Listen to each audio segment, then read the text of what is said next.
So first of all, I'd like to ask you, Heathcliff, what are SiGMA's main goals with bringing this expo to Brazil? So, as you might be aware, SiGMA is an international events company. We do events across all the globe. And one of the missions we have is that we want to have a top-tier event, a top-tier exhibition in each and every continent. So for us, here, Brazil, we are mainly targeting whole LATAM. Obviously, once you are here in Brazil, the vast majority of the attendees and the operators are from Brazil.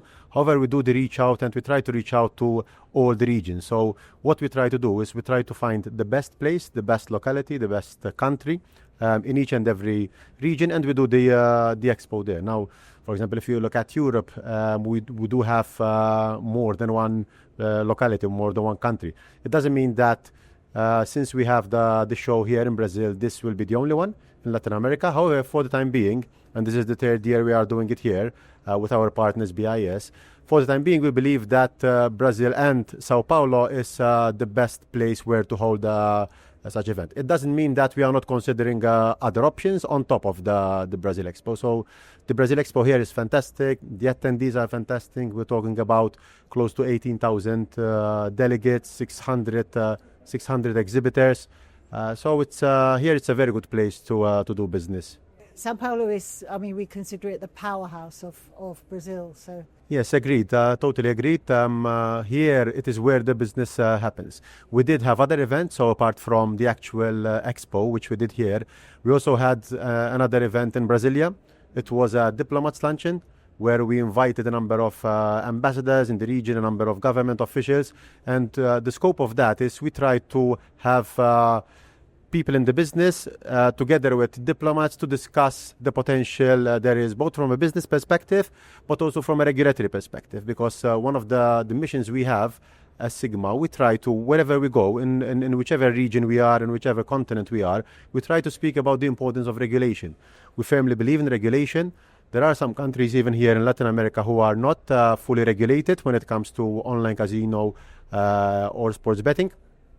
Brazil is luckily not one of them, because as you might be aware, this January, so it was 1st January of this year, the new regulations came into force, and we are already experiencing and feeling the difference. Because a country like Brazil, this is my first time in Latin America and my first time in Brazil, and we're talking about 200 million plus population. So it's a huge country, and to have such a country without a proper regulation, apart from the governments losing on tax, because obviously gaming was happening in any case. However, the country was losing out on tax, and the most importantly, not each and every player was protected, because even though a lot of players managed to have fun and just enjoy themselves by betting on a number of matches or by playing online casino, then there are those who unfortunately are unable to control their spend. And that's why regulation is important, because how do you help those who have problems? Yeah. How do you have those who become problem gamblers? And with the regulations, we believe that you can sort of try to help them before they actually become problem gamblers. Because what we do very well in Europe, there are patterns. So companies have patterns.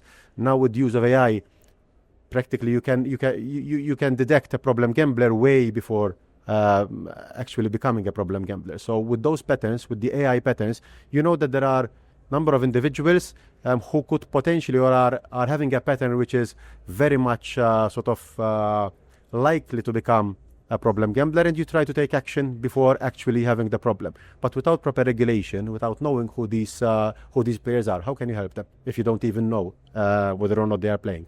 That's fabulous. It's a great thing that that's being done as well, really, it is, especially here. So my second question, can you describe the iGaming market in Brazil today? I mean, how it perhaps differs from the European market? Here in Brazil, what I find strange coming from Europe is that unlike many European countries, I would say, unlike many companies across the world, here they regulate it online first.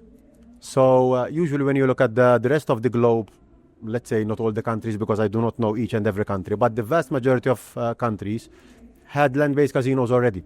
So land-based casinos, the traditional brick-and-mortar casinos, they've been with us for a number of years now. So many countries were used to regulating the land-based casinos. However, they weren't so much into regulating online. Online casino obviously started with the rise of the internet. So once the internet started becoming mainstream, then obviously bit by bit companies starting exploring this the possibility of having online casino.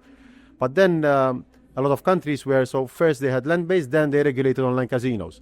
And some countries are just regulating online casinos now, even though they had land-based casinos for so many years. Here in Brazil, it happened the other way.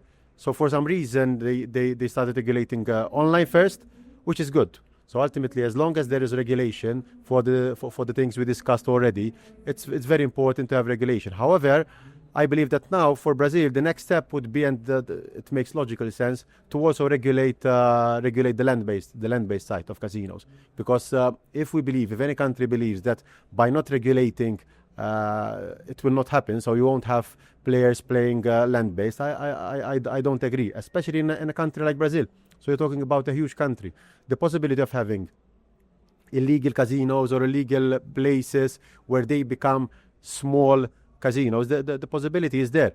So that's why you regulate properly, you know exactly what is happening, you know the players who are having problems, and you are able to help them. So I firmly believe that this is the next step for Brazil when it comes to regulation. How important is it that Brazil establishes a robust market regulation? Even for Brazil, a country where, apart from the locals, where you have tourism, if you look at governments, when you have casinos, properly regulated casinos, even if you have tourists who come to your casinos, at least you can attract them. You can attract tourists to your casino. So apart from protecting both the local community, you can do the same with the international community, with those traveling to your country. So from a government perspective, regulation always makes sense. And this is very important at the moment because there has been, over the last year and a half, a huge drive in Brazil to attract more tourists, because actually the level of tourism per capita in Brazil is actually very low. So there's a big concerted effort to rise. So this will be part of it, I'm sure. For a country like Brazil, I mean, when I arrived here, I realized how big this country is. Obviously, fine, you know that it's a big country, but once you are here and you do the traveling, and you realize that the population is big. The Brazil is, I would say, easily covers 3-4 European nations with the size of Brazil. So the country is huge. So the potential is huge. Yeah, so that's why regulation is so important. Just to give a slightly more of an overview, from SiGMA's point of view, what is the future potential of the iGaming market here in Brazil, in a global sense? You know, seeing it as becoming part of the global market. Well, I think, as I said, for me, the way when you look at these countries, when you look at Latin America, so Latin America, they are still sort of I would say early days when it comes to regulation of the online sphere. Brazil has been working on this project for years, and now I'm happy to see that ultimately it came to light, this project. But I believe that now that Brazil has regulated what we say at a federal level, because there are regulations even in other Latin American countries whereby they regulate on a state by state. But the problem with a state by state regulation is that ultimately for someone to operate legally, you would need to obtain a license from the different states. Whereas I believe that now what Brazil did will potentially serve as a catalyst for other regions. There are other countries who are already doing online regulation, and there are other countries here in Latin America who are already regulating. But I believe this will serve, Brazil will serve as an example to a certain extent, even to other regions to do the same. That's great. Thank you so much. Pleasure.